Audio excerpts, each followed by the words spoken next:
Hey guys, so I'm back here with another video, and we're going to talk a little bit about the last video a little bit. So I mentioned that you can make certain functions, or you could make certain instructions to do multiple or to activate multiple different control lines. But then you may be wondering, well, how do I link those together in sequence and act like a function? Um, well, this is kind of how you would move to another register. So you'd load the register from that register and into the accumulator, and then we take whatever's in the accumulator, and that's kind of implied right here that we're taking it out of the accumulator whenever we say load to register. Then we're also going to give it an address. So that would be two functions in a row, and so opcodes can be multifunction depending on if you have RISC or CISC, and we'll talk about RISC or CISC in another video. But I'll go into more depth. Now we're gonna look at a real life CPU, one that's actually pretty popular, and that is the 6502. And here is an image. Now at first this may look a little bit intimidating, but bear with me, okay? So as you can see, there's these little white lines that kind of well, everything's white in here, but that kind of control certain things in here. Okay, so we have ADL. We're not going to worry about that at the moment right now. And we have DB and SB, the SB and DB bus. Oops.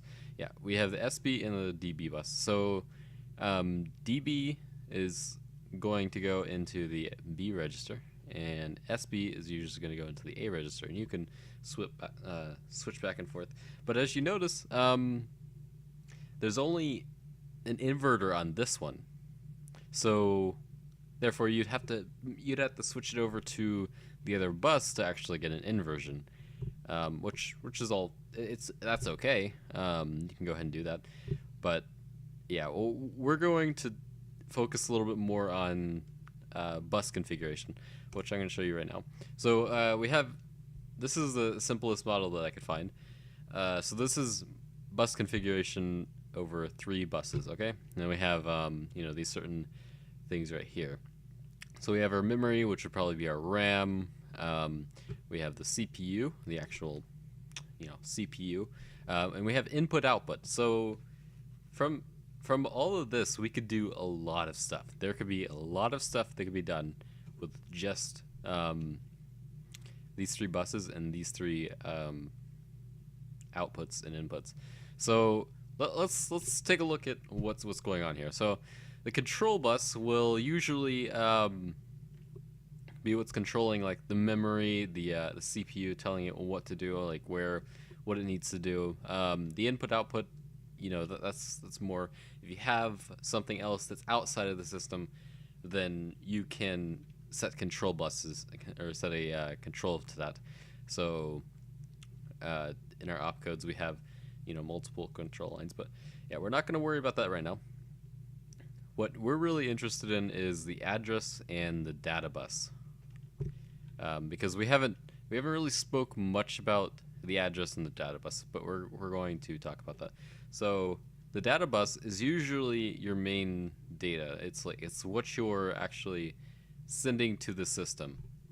And the address bus, if it's memory, then it's going to address that section of the memory.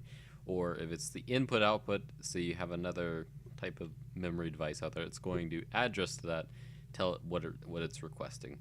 So that is how this is kind of working. So, and the CPU will kind of put its input onto there if it wants to address this to a certain part of memory. But yeah, so that is it for this video. I'm sorry about not making as many videos as I want to, but I've been a little bit busy, so it's a little bit challenging.